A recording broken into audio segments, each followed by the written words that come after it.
Bertemu dalam program acara Kamu Bisa malam hari ini. Saya Rekson Nainggolan akan menjadi host malam hari ini. Program Kamu Bisa merupakan sebuah program pemberdayaan ekonomi Indonesia yang merupakan kerjasama antara ASI Indonesia, sebuah organisasi pebisnis dan kaum awam dari Gereja Masyarakat Hari ke-7, kerjasama dengan Hope Channel Indonesia. Malam hari ini kita akan menyajikan sebuah topik yang sangat menarik dengan judul Sejahtera dengan Terong Belanda. Malam hari ini kita akan ditemani dengan beberapa narasumber kita. Di antaranya narasumber praktisi kita adalah Bapak Haryoso dari Dieng. Selamat malam Pak Haryoso. Selamat malam Pak Haryoso. Apa kabar di Dieng?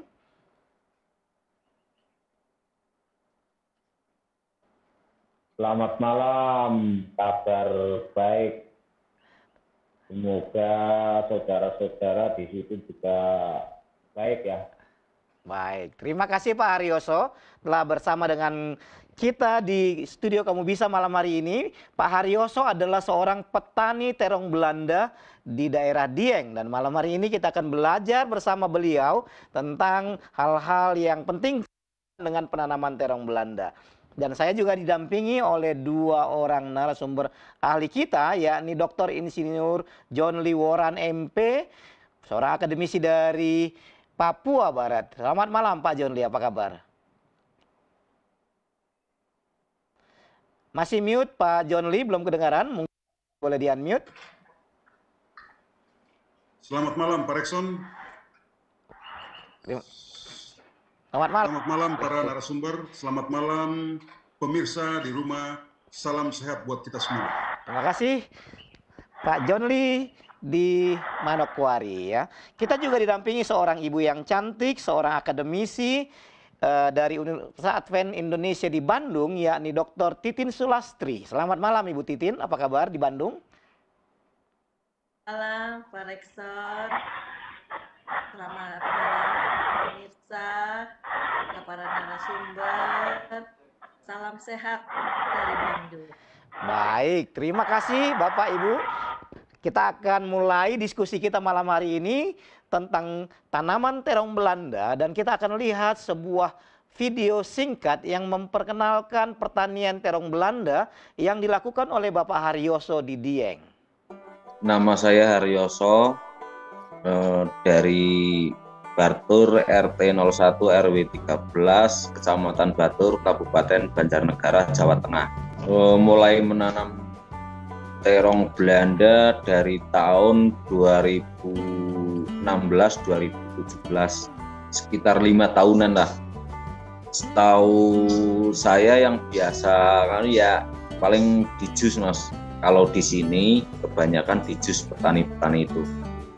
Kalau di luar sana nggak tahu, dijadikan sirup, ada yang dijadikan dodol, itu cara bikinnya juga petani nggak tahu. Kalau pengiriman ada yang ke Jakarta, ada yang ke Kalimantan, dan ada yang ke Bali. Harapan kami petani kan berkelompok. Harapan kami mudah-mudahan ada pemerintah yang membantu sarana prasarana untuk istilahnya membantu untuk berproduksi, terus membantu pembelajaran untuk bikin sirup atau bikin apa dari pemerintah itu, supaya turun mempelajari petani-petani kami yang budidaya terong Belanda. Baik, itu adalah sebuah tadi perkenalan yang disampaikan oleh Pak Haryoso tentang tanaman terong Belanda yang dibudidayakannya. Pak Haryoso, tadi Bapak bilang sudah 5 tahun ya Pak ya, mengusahakan tanaman ini ya. Kok Bapak bisa tertarik Pak tanam terong Belanda ini? Gimana ceritanya Pak Haryoso? Eh, awal ceritanya kita kan eh, mengikuti program pemerintah dari KLHK. Program itu program perhutanan sosial. Jadi di situ ada programnya itu kan istilahnya harus hutan lestari ya, itu kami tanam itu di perhutanan sosial. Kebetulan yang mendampingi kami Gema Perhutanan Sosial, jadi kami tertarik untuk menanam terong Belanda itu untuk menghidupkan hutan kembali yang tadinya gundul menjadi istilahnya hijau, tapi masyarakatnya sejahtera, Mas. Terima kasih. Oke, jadi ini dibina ya Pak oleh pemerintah ya, Dinas Kehutanan ya Pak ya, awalnya ya. Enggak dibina, cuman ada kebijakan pemerintah dari KLHK itu untuk mengelola hutan perhutanan sosial. Oh, Jadi oke. kami berinisiatif menghijaukan hutan dengan cara menanam MPTS-nya itu jenis terong Belanda, terus ada yang lain-lain yang cocok di dataran tinggi Dieng. Oke. Nah, ini ketika Bapak tanam di dataran tinggi Dieng ini, itu memang tanamannya bagus ya Pak ya? Di sana?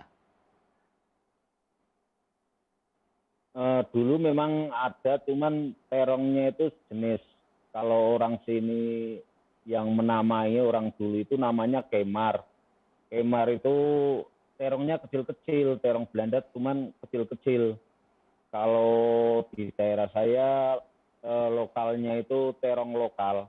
Jadi kami mencari bibit yang lebih unggul, terus produksinya itu biar memuaskan. Oke. Jadi sekarang yang Bapak tanam itu terong Belandanya itu udah jenis apa Pak? Pak Haryoso? Terong Belanda, terus ada sejenis terong Holland, jenis Holland, terus jenis apel yang kami budidaya sekarang. Ini sebenarnya kalau teman-teman di sana ya, ini Bapak tanam terong Belanda ini sebenarnya buah atau sayuran Pak? Kalau seandainya kalau kita mau ini Pak, mau lihat jenisnya Ini ini, terong Belanda ini sejenis buah-buahan. buah-buahan ya. Sejenis buah-buahan, bahkan terong Belanda ini juga bisa untuk obat herbal sebenarnya. Oke. Nah, ketika Bapak tanam terong Belanda di daerah Dieng itu ada berapa luas Pak? Apakah hanya Bapak yang tanam atau teman-teman yang lain, para petani di sana juga banyak tanam terong Belanda ini Pak? Kebetulan kami kan berorganisasi ya. Kami ada kelompok, pertama menanam itu sekitar 3 hektar bersama teman-teman di KTH di Dukuh Telagabang itu. Tapi kalau sekarang mungkin sudah hampir 100 hektar yang ditanami terong Belanda. Wow. Dan itu apa namanya 100 hektar itu ada yang beli ya Pak ya hasilnya ya. Artinya dengan seluas itu penjualan nggak sulit ya Pak ya ketika sudah panen? Malah kekurangan barang, sekarang kekurangan hasil produksi. Soalnya di tempat kami itu menjadi sorotan, istilahnya produksinya itu disorot oleh di luar-luar kota. Jadi pembeli itu nyorotnya ke KTA kami yang membudidaya terong Belanda, yang kebetulan di situ kan di lahan hutan, jadinya istilahnya nggak merugikan lah, nggak merugikan petani, juga nggak merugikan pemerintah juga. Oke. Pak Haryoso itu bilang tadi ditanam di daerah apa namanya kawasan hutan yang kemudian diaktifkan kembali, dicoba ditanamin ya. Lalu kemudian ada banyak masyarakat yang tanam bahkan sampai 100-an hektar di sana dan hasilnya itu apa namanya malah masih pasar terbuka luas ya Pak ya. Nah ketika Bapak tanam ini Ya, itu siap. butuh waktu berapa lama Pak supaya dia bisa berbuah Pak Haryoso? waktu kami menanam itu 1 tahun 1 tahun setengah baru bisa metik. Berarti buahnya itu 1 tahun mulai berbuah, tapi 1 tahun setengah baru bisa produksi hasil panen. Oh, oke. Itu kalau sesudah ditanam kan, Bapak bilang tadi setahun kemudian baru mulai berbuah dan kemudian produktif mungkin sesudah 1,5 tahun. Berapa lama dia bisa bertahan, Pak, kita panenin? Sampai sekarang alhamdulillah masih dipanen setiap 2 minggu sekali. Setiap dua Setiap minggu 2 minggu sekali ya? sekali ya kami panen. Jadi kami ini menanam 1 kali tanam, tapi panen ya kalau bisa sih seumur hidup saya bisa panen terus. Oke, baik. Pak Haryoso, nanti kita akan coba bertanya tentang bagaimana cara menanam terong Belanda ini, namun kita akan coba lihat dulu pemirsa sebuah tayangan berikut ini. Cara menanam seperti ini, Lur. Dari biji.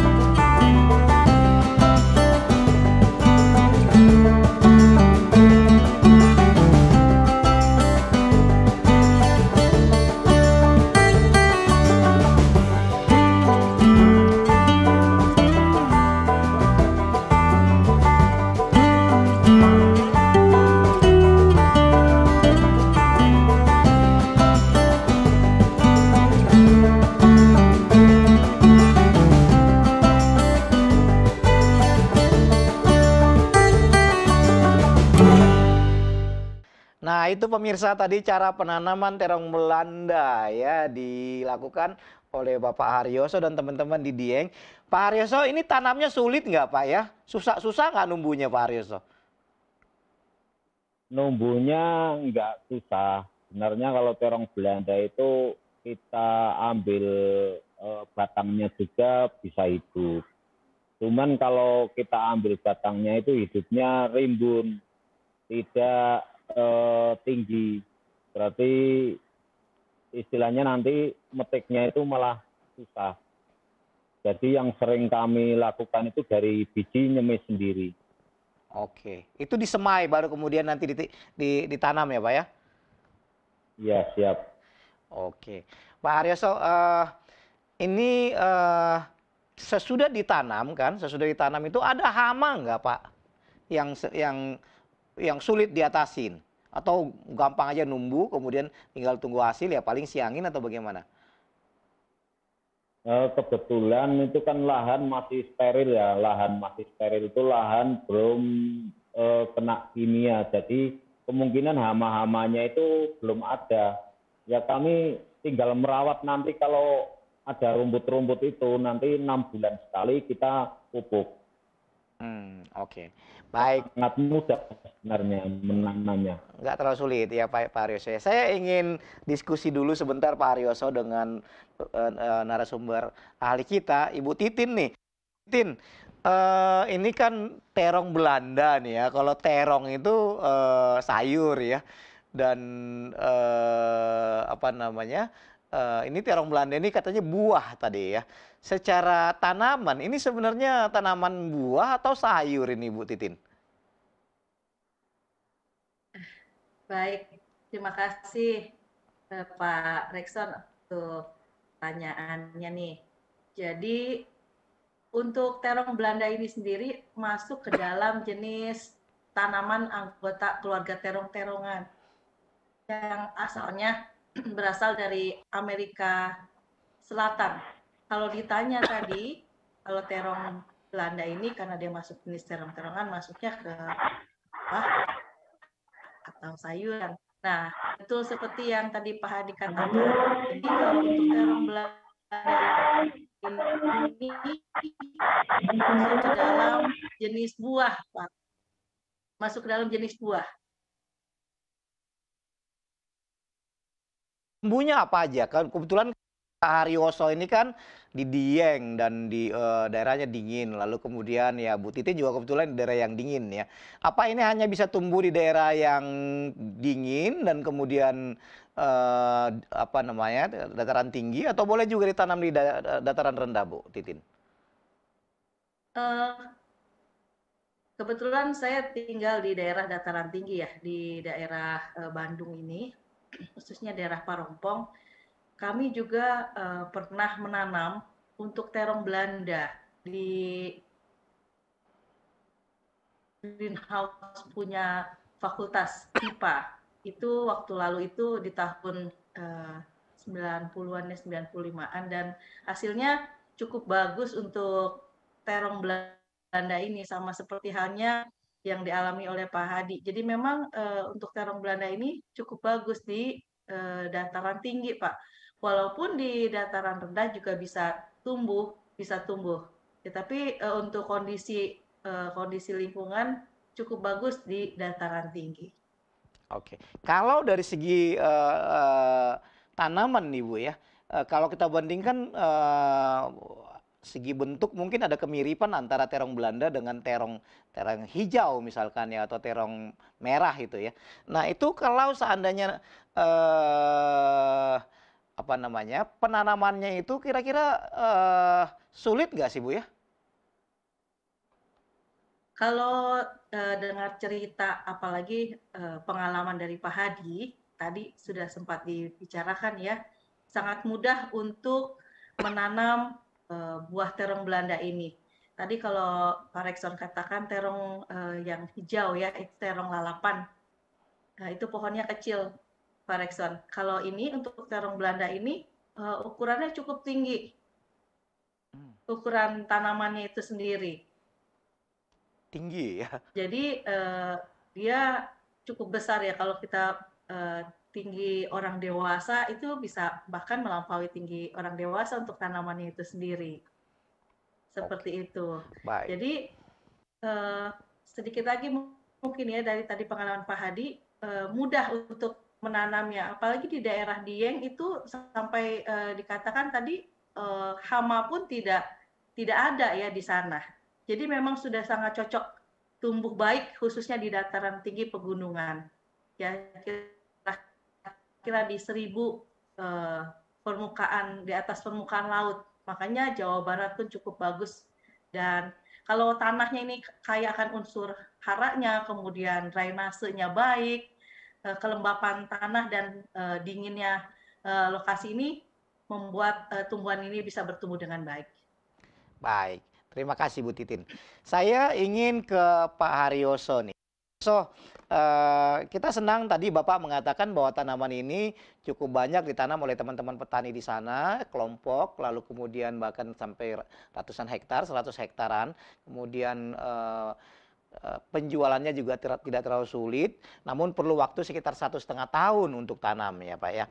Nah, ketika Bapak tanam dan teman-teman di sana untuk tanam, Bapak katakan tadi setiap berapa lama Pak? Setiap 7 hari itu dipanen ya Pak ya? 2 minggu sekali. 2 minggu sekali maksimal, panennya 2 minggu sekali. Oke. Per hektar itu biasanya bisa panen berapa banyak Pak? Bisa dapat berapa banyak itu sekali panen dalam 2 minggu sekali itu Pak Haryoso? Kebetulan kami kan di program perhutanan sosial itu berarti dibagi rata lahannya itu per setengah hektar. Per setengah hektar itu dalam waktu 2 minggu itu tanaman sekitar 600 pohon, itu dalam setengah hektar 600 pohon itu bisa mencapai 3-4 kuintal per 2 minggu. 3-4 kuintal per 2 minggu ya. Oke, itu harga sekarang itu di sekitaran berapa? Kalau Bapak jual di tingkat petani Pak Haryoso? Harga sekarang 6.500. Oh, cukup lumayan ya. Sekarang lagi harga 6.500. Oke, cukup lumayan. Nah, dan itu biasanya pengumpul sudah langsung datang ya Pak ya untuk ambil dan bayar kemudian tanaman itu buah tersebut ya di lapangan ya Pak ya? Ya kebetulan kami kan ada KUPS, jadi Di sini ada, di tempat kami itu ada 4 KUPS yang menapung dari anggota-anggota petani itu, nanti KUPS-nya itu dari luar ngambil ke KUPS-KUPS masing-masing. Nah itu jualnya itu Pak, Bapak kan tadi jual kepada pengumpul, kemudian pengumpul jual. Apakah dijualnya itu ke pasar atau memang sudah ada usaha atau pabrik yang kemudian menampung menjadi minuman atau apa gitu, atau dijualnya ke pasar juga Pak? Sejauh ini yang Bapak tahu. Ada yang ke pasar, ada yang ke pabrik juga. Terus kalau di Kalimantan, di Bali itu belum tahu di sana dijual ke pasar atau kemana, yang kirim ke luar Jawa itu. Ada juga yang dari daerah juga ada. Terus kalau yang dari daerah itu ya buat dodol, kebanyakan buat dodol yang di Dieng ada produksinya. Terus buat minuman apa itu namanya lah, yang kemasan itu pakai gelas kecil itu. Oke. Biasanya di wisata-wisata itu ada minuman dari terong Belanda. Baik.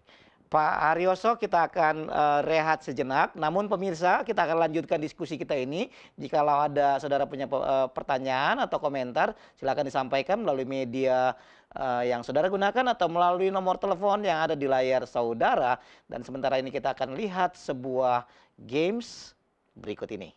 Nama saya Saripudin dari Kampung Cimande Sasak 2. Nama aku Azma, saya berasal dari Bogor.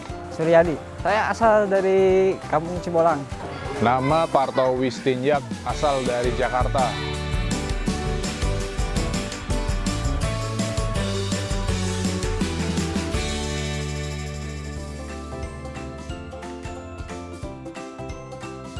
Pernah? Pernah dong. Pernah, suka banget. Kalau terong yang kayak gede gitu sih sukanya di balado, Bang. Kalau makan terong diolah jadi kayak kayak dikecapin gitu loh. Bikin oseng gitu. Iya, dibikin sambal lado gitu. Ada yang diolah, direbus gitu. Ada yang pakai sambal, ada yang makan mentah. Pernah? Ya, belum pernah sih. Terong Belanda pernah dengar sih. Pernah. Sepertinya sih sayur-sayuran, Bang. Sayuran sih kayaknya ya. Sayuran. Buat saya sayur-sayuran. Yang B. Yang B dong. Yang B.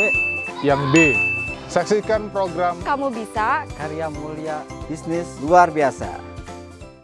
Pemirsa, itu tadi ya.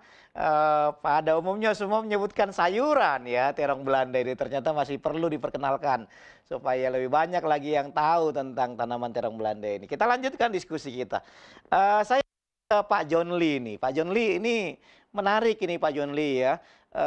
Teman-teman di Dieng itu kemudian memanfaatkan lahan dari hutan di sana untuk tanaman yang kemudian menghasilkan. Mereka menanam di sana tanaman terong Belanda dan memang butuh waktu sekitar 1 tahun sampai 1,5 tahun baru kemudian berbuah.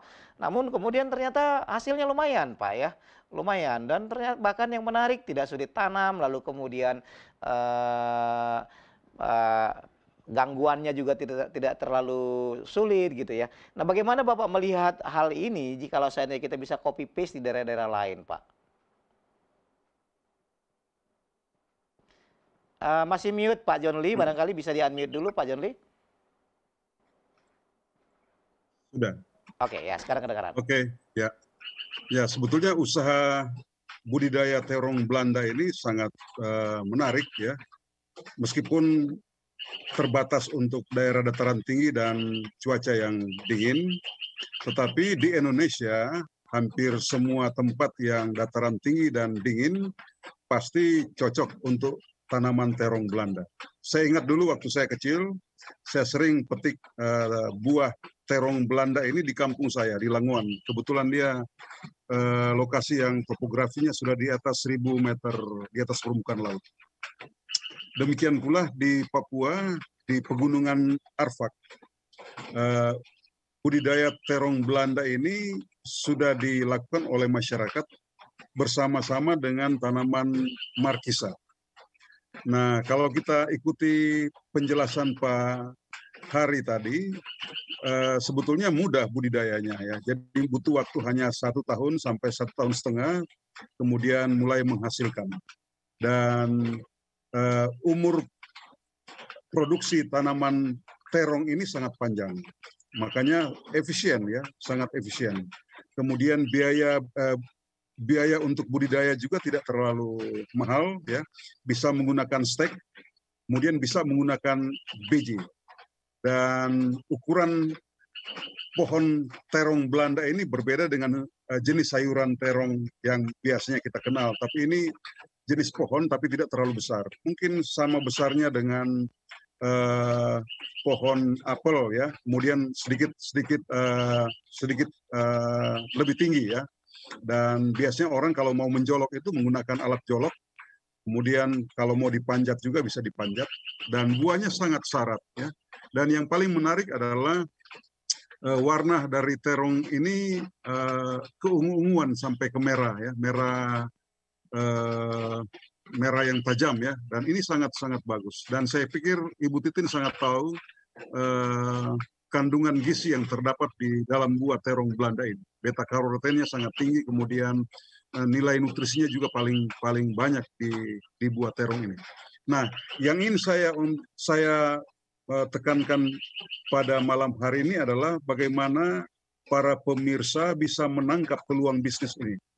Kenapa? Karena budidaya yang sangat mudah, kemudian biaya produksinya yang sangat murah. Tetapi yang menarik dari Pak Hari tadi adalah ternyata selama ini supply mereka menjadi sangat kurang ya. Jadi permintaannya sangat tinggi sementara kemampuan supply mereka itu belum mampu untuk menutupi permintaan pasar. Dan tadi dijelaskan pasar yang utama itu ada di Kalimantan, kemudian ada di Jakarta.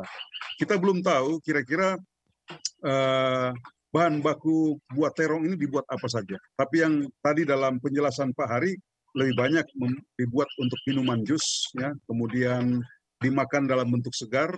Tetapi ini kalau misalnya kita mau untuk mendiversifikasi produk dari turunan buah terong ini, saya kira akan sangat banyak.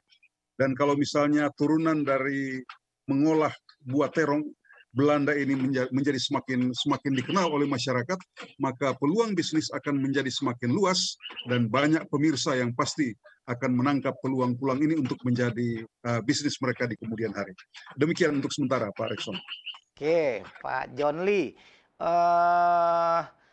Kalau Bapak lihat ya, teman-teman yang ada di Dieng ini, mereka membuat satu kelompok, lalu kemudian secara bersama-sama kemudian melakukan penanaman, dan menurut mereka kita 100 hektar itu semua masih terserap ya. Bapak lihat ini, dan menurut beliau tadi itu ini sebenarnya inisiatif mereka. Masih belum mendapat binaan. Bagaimana Bapak melihat ini? Mereka masih jual begitu saja. Apakah mungkin ini bisa dapat dikembangkan di tingkat petani, Pak, sehingga selain menjual tadi hanya tanaman raw saja yang segar, tapi mereka bisa jadikan semacam jadi sentra-sentra industri untuk minuman-minuman yang khas begitu, sehingga nilai jual, nilai tambahnya lebih luas. Bagaimana menurut Bapak? Ya, saya kira ini yang menjadi sasaran utama dari kelompok yang telah dibentuk oleh Pak Hari dan teman-teman. Kalau sudah 100 hektar itu berarti tadi sudah dijelaskan untuk memanen setengah hektar saja sudah sampai 3-4 kuintal. Itu artinya bahwa sebetulnya ini peluang untuk industri, mulai dari home industri sampai dengan pabrikasi ini sangat terbuka luas. Dan oleh sebab itu kelompok ini perlu dibangun kemitraan dengan para pemilik modal sehingga industri itu bisa masuk. Dan kalau industri bisa masuk, maka nilai tambah produk terong Belanda ini akan menjadi lebih tinggi dan nilai ekonominya pun pasti akan menjadi semakin besar. Seperti itu. Baik. Pak Hari, saya mau tanya Pak Hari, teman-teman di sana itu selama ini belum pernah buat jadi sesuatu yang kemudian apa minuman botol atau ini untuk dijual ya Pak ya, masih hanya jual buahnya aja Pak Hari ya? Ya sementara ini paling ya di jus buat minum sendiri. Kadang-kadang kalau pas panas itu dari ladang biasanya metik terus di jus. Itu segar, rasanya itu segar. Kalau yang buat lain-lain paling pewarna ya. Buat pewarna ibu-ibu PKK itu buat pewarna bikin kue. Itu mencoba buat pewarna bikin kue. Sementara itu. Baik, Bu Titin, ini sebenarnya bisa dibikin apa aja sih nih Bu Titin ya? Nanti kita bicara kandungan gizi nanti belakangan dulu nih ya. Tapi ini ya tadi senang ada ibu-ibu PKK di sana gitu ya, yang ternyata mungkin kalau seandainya diajarin sedikit kreatif, mereka bisa bikin ini bahkan menjadi lebih dengan berbagai banyak pilihan minuman ini Bu Titin. Bisa buat apa aja sih sebenarnya terong Belanda ini Bu Titin? Saya pernah pergi ke Medan, lalu salah satu oleh-oleh yang saya ambil di bandara di Kuala Namu di Medan itu adalah sirup dari terong Belanda. Sirup terong Belanda, warnanya ungu.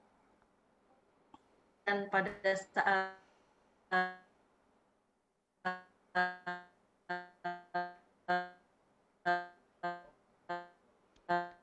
kelihatannya kita sambungannya agak terputus Ibu Titin.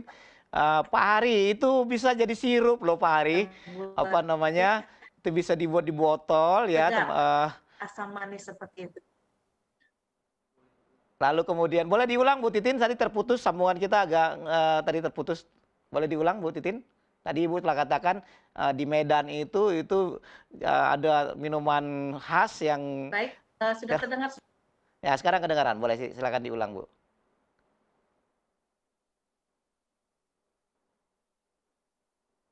Boleh diulang lagi, Bu Titin? Tadi terputus. Oke, kelihatannya kita kembali lagi ke Bu Titin. Nanti kita akan lihat sebuah tayangan berikut untuk rehat sejenak sementara kita menunggu koneksi yang lebih baik dengan Ibu Titin. Jika seandainya pemirsa ada pertanyaan atau komentar, boleh disampaikan melalui media yang saudara gunakan. Kita nanti akan jawab melalui para narasumber kita. Lagi pemetikan terong Belanda.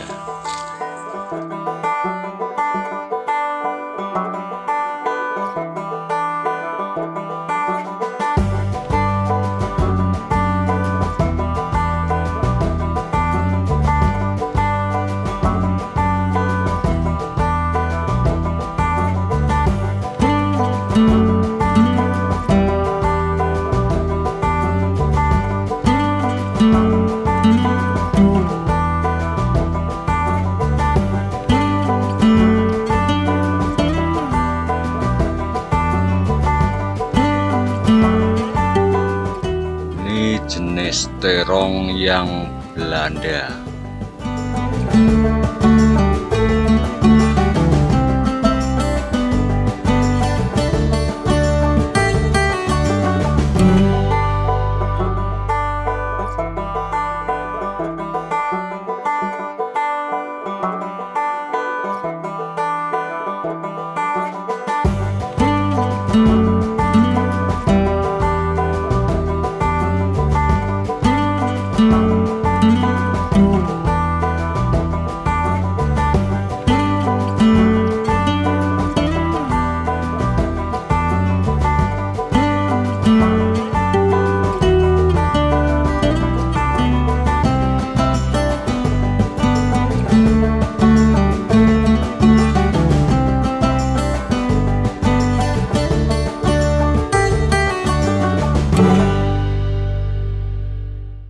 Oke, itu dia tadi bagian yang paling menyenangkan dari tayangan kita malam hari ini, yaitu bagian panen ya. Saya ingin diskusi tentang panen nih Pak Hari.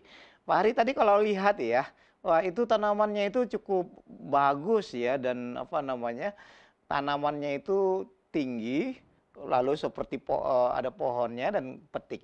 Nah sekarang saya mau tanya nih Pak Hari, kalau seandainya kita bandingkan, Bapak bilang tadi awalnya itu kita tanam yang lokal gitu ya. Sekarang ini Bapak udah gunakan bibit yang impor nih ya, yang dari luar nih. Nah kalau dibandingin dua jenis tanaman tadi Pak ya, yang lokal dan bibit yang impor itu kira-kira bedanya gimana dan hasilnya bagaimana kalau perbandingannya Pak Ari? Kalau masalah hasil itu sama saja menurut saya. Cuman kalau yang sekarang itu yang laku di pasaran itu Holland dengan Belanda. Kalau yang lokal itu paling kita jualnya ke lokal untuk bikin dodol atau apa di UKM tersebut. Jadi orang lebih suka yang pasar lebih membutuhkan, artinya meminta yang bibit impor ya Pak ya? Iya, siap ya. Oke. Kalau kita jual itu biasanya yang 12 buah itu ke bawah. Kalau di atasnya 16 itu kalau keluar kota itu sudah nggak mau. Jadi terlalu kecil lah. Jadi itu tanamannya itu lebih ke 1 kilo itu bisa berapa banyak itu Pak? Berapa butir tuh Pak? Kalau Holland itu 8 sampai 10 1 kilo. Oke. Tapi kalau yang lokal itu bisa mencapai 18 sampai 16. 16 18 itu per kilo. Jadi lebih besar ya Pak ya, yang Holland, yang jenis Holland itu lebih besar dia Pak ya. Lebih besar yang dari Belanda sama yang dari Holland itu lebih besar. Oke. Bu Titin nih, saya ingin ke Bu Titin nih. Kandungan gizinya gimana nih Bu Titin nih? Melihat warna merahnya itu aja sebenarnya udah menarik ya. Udah pasti kentalnya begitu. Nah, kalau seandainya mungkin Ibu bisa jelaskan ini kandungan gizinya supaya para pemirsa kita ini bisa melihat bahwa dan mau beli ya. Mau beli karena memang kandungan gizinya baik atau bagaimana Bu Titin? Baik, terima kasih Pak Rekson. Suara saya sudah terdengar? Ya, sudah kedengaran. Baik, maaf tadi agak terputus ya terkait apa saja yang bisa dibikin.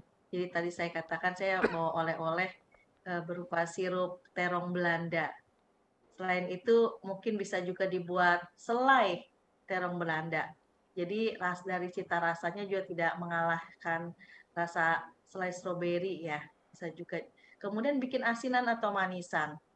Karena apa? Terong Belanda ini kaya akan manfaat. Jadi banyak sebenarnya manfaat yang sudah banyak di literatur juga kita bisa dapati mengenai manfaatnya. Karena apa? Dia mengandung vitamin A, vitamin C, dan vitamin E. Termasuk juga sumber dari vitamin B kompleksnya, Pak Rekson. Jadi kandungan-kandungan ini bisa meningkatkan daya tahan tubuh apabila kita mengkonsumsi dari terong Belanda maupun olahannya.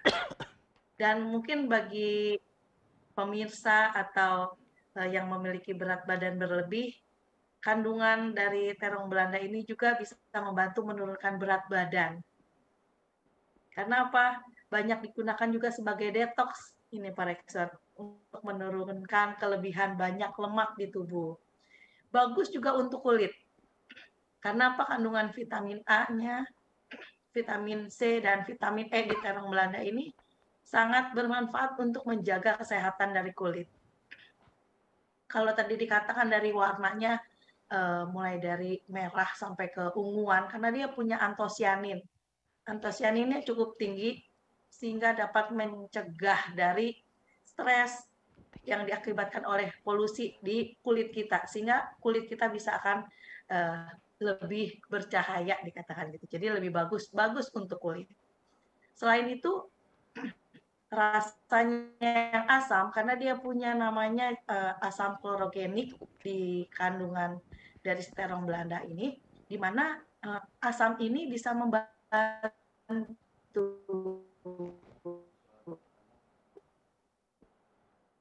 membantu apa? Mengontrol dari kadar gula darah di dalam tubuh.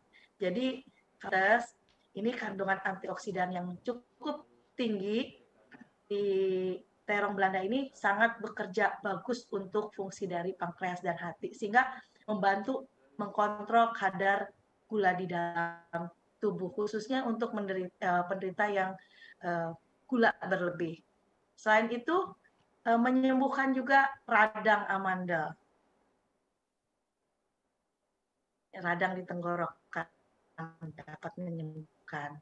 Mengatasi tekanan darah tinggi. Jadi terong Belanda ini juga karena dia mengandung selain tadi saya katakan ada vitamin A-nya, C dan vitamin E, ada kandungan yang lainnya lagi di dalam. Khususnya mineral potasium yang tinggi di dalam terong Belanda ini yang bisa mengatasi tekanan darah tinggi. Tadi saya katakan membantu kerja pankreas dan fungsi hati yang baik. Jadi sangat baik juga potasium ini untuk menyeimbangkan efek buruk dari contohnya kadar sodium yang tinggi di dalam hati. Jadi baik untuk hati, untuk liver kita. Vitamin A yang cukup tinggi di terong Belanda ini juga menjaga kesehatan dari mata kita. Dan penelitian yang baru-baru ini juga sudah mulai dilakukan penelitian khususnya ke pertumbuhan sel kanker ini Pak Rekson.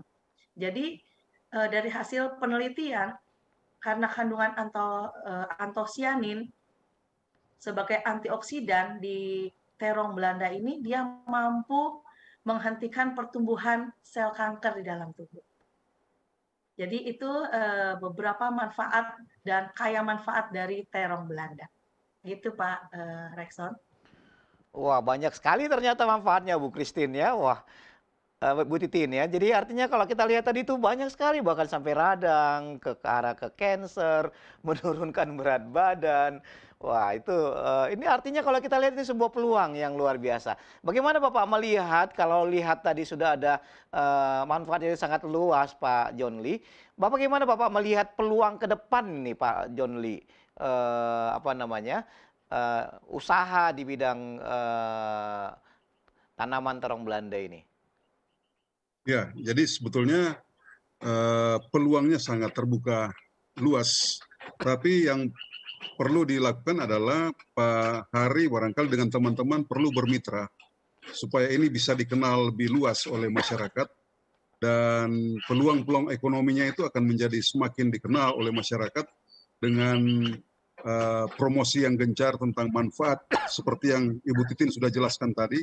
Lalu diversifikasi produk ya, tadi bisa dibuat selai, bisa dibuat jus. Kalau di Makassar itu terkenal dengan kota jus Markisa, dan di Makassar itu ada beberapa pabrik yang menghasilkan produk Markisa dengan berbagai merek, dan ini sudah sangat terkenal dan banyak sekali masyarakat yang ingin untuk mendapatkan oleh-oleh buah Markisa dari Makassar. Saya kira di usaha yang sedang dikembangkan oleh Pak Hari ini juga pun akan sangat besar potensinya kalau misalnya ini digali secara baik, kemudian membentuk kemitraan dengan para pemilik modal dan sekaligus memperkuat kelompok yang sudah dibina, yang sudah dibentuk lewat pembinaan-pembinaan yang lebih intensif dan sekaligus juga memberikan pelatihan kepada masyarakat sentuhan-sentuhan teknologi ya yang sederhana sampai ke tingkat pabrikasi sehingga inovasi akan terus berkembang. Maka produk ini akan menjadi strategis dan akan diminati oleh banyak konsumen dan peluang-peluang berbisnis pun akan menjadi lebih luas. Seperti itu. Baik, tapi Pak John Lee ya, ada yang saya perhatikan di sini. Sementara kita telah melihat peluang ini, agak sulit bagi para petani kita untuk meningkatkan scalability-nya, Pak ya. Jadi kalau kita lihat ini masih belum merupakan sebuah tanaman industri ya. Bagaimana Bapak melihat potensi tanaman tanaman ini untuk menjadi sebuah tanaman industri, Pak? Apakah ini mungkin menjadi sebuah tanaman industri, Pak? Ini sangat mungkin, asal saja para pelaku budidaya ini, para petani, Pak Hari dengan teman-teman memang harus diberikan pendampingan, diberikan pelatihan, kemudian tingkatkan pemahaman mereka dari segi budidaya, kemudian penanganan pasca panen, sampai kepada pengolahan. Kalau ini betul-betul diberikan kepada mereka, berarti mereka bisa menangani tanaman terong Belanda ini mulai dari hulu sampai ke hilir. Dan memang seorang petani tidak bisa dia hanya menguasai bagian-bagian dari usaha tanaman ini hanya sepotong-sepotong, tetapi harus secara menyeluruh. Mulai dari hulunya sampai ke hilir. Mulai dari penyedia sarana produksi, memilih bibit yang baik, kemudian pemupukan yang baik, kemudian budidaya yang ada sentuhan teknologi, kemudian penanganan pasca panen, sampai pengolahan, sampai pengemasan sekalipun. Dan bahkan sampai pada pasar, jadi pengelolaan keuangan pun itu sudah harus diajarkan ke mereka. Sehingga jangan hanya mereka pintar dalam budidaya, tapi juga harus pintar dalam mengelola keuangan. Sehingga akan muncul petani-petani modern, petani-petani yang berorientasi ke pasar, petani-petani yang berorientasi bisnis. Saya kira ini sangat mungkin. Baik, terima kasih. Di bagian akhir ini saya ingin ke Pak Hari nih. Pak Hari, ketika Bapak sudah tanam, sudah rasakan bagaimana nikmatnya ya, bukan hanya rasa dari tanaman ini, tapi juga penghasilan dari tanaman terong Belanda ini. Bapak sarankan nggak Pak orang tanaman terong Belanda ini, Pak Ari? Dan kenapa Bapak sarankan kalau seandainya Bapak sarankan?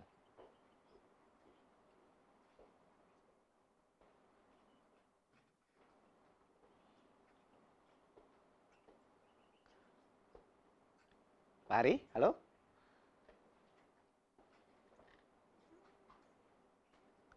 Terdengar ya. Kelihatannya Terputus. kurang tersambung. Oke, baik. Saya ingin kembali ke Pak John Lee dulu sementara ini. Pak John Lee, ini kan tadi teman-teman di Dieng ini sebenarnya cukup luas itu ya, 100 hektar.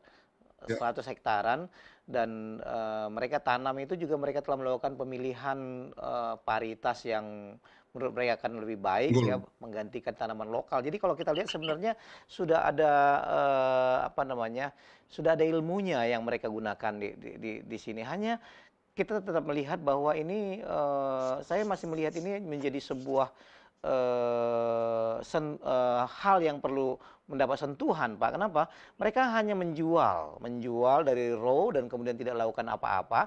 Berbeda dengan teman-teman tadi Ibu Titin mengatakan di Tanah Karo, mereka mulai menggunakan ini menjadi sebuah sudah ada minuman yang bahkan pabrikasinya dilakukan di tingkat petani. Demikian Pak John Lee ya. Nah, kalau Bapak melihat hal ini ya, kalau Bapak melihat hal ini membandingkan dua hal yang tadi ini, apa yang mungkin bisa dilakukan oleh pemerintah setempat atau kemudian mungkin LSM, NGO yang tertarik dalam upaya pengembangan masyarakat Indonesia supaya sentra-sentra industri bisa muncul di daerah-daerah penghasil tanaman-tanaman khusus seperti di daerah Pak Hari ini. Apa yang harus dilakukan, Pak? Ya, ada kata kunci tadi yang sudah kami sampaikan. Jadi harus membangun jejaring kemitraan. Jadi di sana harus ada pemerintah yang ikut untuk mendukung, ya, kemudian mengatur kebijakan atau regulasi. Lalu di sana juga harus hadir para pemodal, ya, para investor yang bisa membantu para petani ini. Kemudian juga harus membangun lembaga pemasaran. Tadi sudah ada kelompok, tapi saya belum lihat apakah ini koperasi atau... Nah, kalau sudah koperasi, saya kira sudah sangat bagus. Jadi, koperasi ini bisa membantu para petani ini di dalam memasarkan akan buah terong Belanda ini. Tetapi itu tidak cukup, ya. Yang harus dilakukan adalah petani harus diajarkan bagaimana sentuhan teknologi untuk pengolahan produk ini sehingga tidak hanya mengekspor ya ke Jakarta dan Kalimantan dalam bentuk buah segar, tetapi kalau boleh sudah dalam bentuk kemasan-kemasan dengan produk-produk turunan yang bermacam-macam. Nah, kalau ini sudah dilakukan maka produk akan makin banyak, kemudian segmen pasar akan terbentuk lebih banyak dan peluang ekonomi juga akan menjadi lebih besar. bagi para petani ini. Dan ini sangat mungkin, Pak Rekson. Oleh karena itu, ya sudah sepantasnya kalau Pak Hari dan teman-teman ini mulai menginisiasi ya untuk membangun jejaring kemitraan ini, kemudian mudah-mudahan juga pemerintah daerah setempat bisa menangkap ini sebagai sebuah peluang, dan kalau di daerah ini muncul industri-industri yang banyak, maka tentu saja devisa daerah itu akan bertambah dan daerah ini akan menjadi lebih maju. Seperti itu. Baik, terima kasih. Pemirsa, kita akan lihat di bagian akhir ini sebuah cuplikan dari Hope Channel Indonesia yang akan mengajak kita untuk santai sejenak. BTW ini nih, tadi kan kita fotoan, terus ini hasilnya. Lu lebih prefer foto yang terang atau foto yang gelap? Yang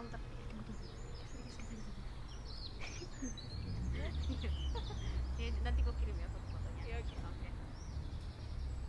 Yaudah gue balik dulu nih. Ya. Bye-bye.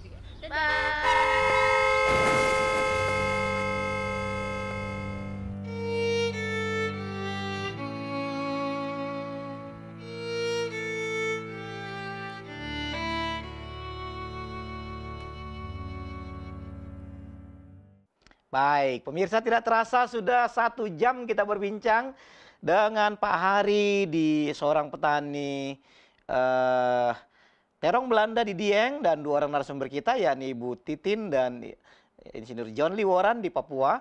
Terima kasih Bapak-Bapak atas tayangan yang luar biasa malam hari ini. Kita berdoa supaya tayangan memberikan inspirasi bagi masyarakat Indonesia. Dan kami ingin sampaikan summary yang menurut saya cukup menarik dari tayangan kita malam hari ini. Pak Hari dan teman-teman di Dieng memanfaatkan lahan yang tersedia di sana, kemudian melakukan penanaman terhadap tanaman terong Belanda. Memang membutuhkan waktu sekitar 1 sampai 1,5 tahun untuk kemudian menghasilkan. Namun setelah itu mereka kemudian bisa menikmati hasil dari tanaman terong Belanda setiap 2 minggu. Setiap 2 minggu, dan kemudian mereka memetik hasilnya dan kemudian menjadi penghasilan bagi masyarakat di sekitar. Semoga tayangan ini menjadi sebuah tayangan yang menarik bagi kita. Namun di bagian akhir ini saya ingin ke Bu Titin nih. Bu Titin, masih ada sedikit waktu, silakan untuk closing statement. Baik, terima kasih Pak Rekson. Buah terong Belanda ini kaya akan manfaat, dan apa yang sudah dipaparkan oleh Pak Hari, bagaimana para petani di sana dan lahan yang begitu luar biasa besar ya untuk membudidayakan terong Belanda ini, hanya dapat bermanfaat bukan hanya sebagai meningkatkan taraf hidup dan perekonomian masyarakat di sana, tetapi menyehatkan seluruh masyarakat Indonesia dengan terong Belanda. Baik, terima kasih Bu Titin. Pak Hari, barangkali boleh sampaikan sesuatu kepada pemirsa Pak Hari sehubungan dengan tanaman terong Belanda ini. Ya, mudah-mudahan teman-teman yang mau budidaya terong Belanda itu sangat mudah dan sangat membantu perekonomian para petani di dataran tinggi. Mudah-mudahan semua kawan-kawan yang menonton di Hope Channel ini bisa terinspirasi dari budidaya terong Belanda. Terima kasih. Baik, semoga usaha terong Belanda kita di sana semakin lancar Pak ya, semakin banyak buahnya dan harganya juga semakin baik ya. Salam buat teman-teman kita yang ada di Dieng, Pak Hari. Saya ingin ke Pak John Lee, silakan Pak John Lee. Ya, jadi pesan untuk para pemirsa dan para pelaku usaha di bidang bisnis terong Belanda ini, geluti, dan bagi mereka yang belum, silakan mencoba. Kalau Pak Hari itu bisa, pasti para pemirsa pun bisa. Demikian. Pemirsa, terima kasih. Kami mengucapkan atas nama kru Hope Channel Indonesia dan ASI Indonesia, kita mengucapkan terima kasih kepada ketiga narasumber kita, Pak Hari di Dieng, Ibu Titin di Bandung, dan Pak John Lee di Manokwari. Atas nama kru Hope Channel kami ucapkan terima kasih atas pelayanannya malam hari ini. Kita berdoa supaya usaha Pak Hari di Dieng dan teman-teman di Dieng semua akan lebih maju dan Tuhan memberkati. Kamu Selamat bisa, malam. sampai ketemu minggu depan.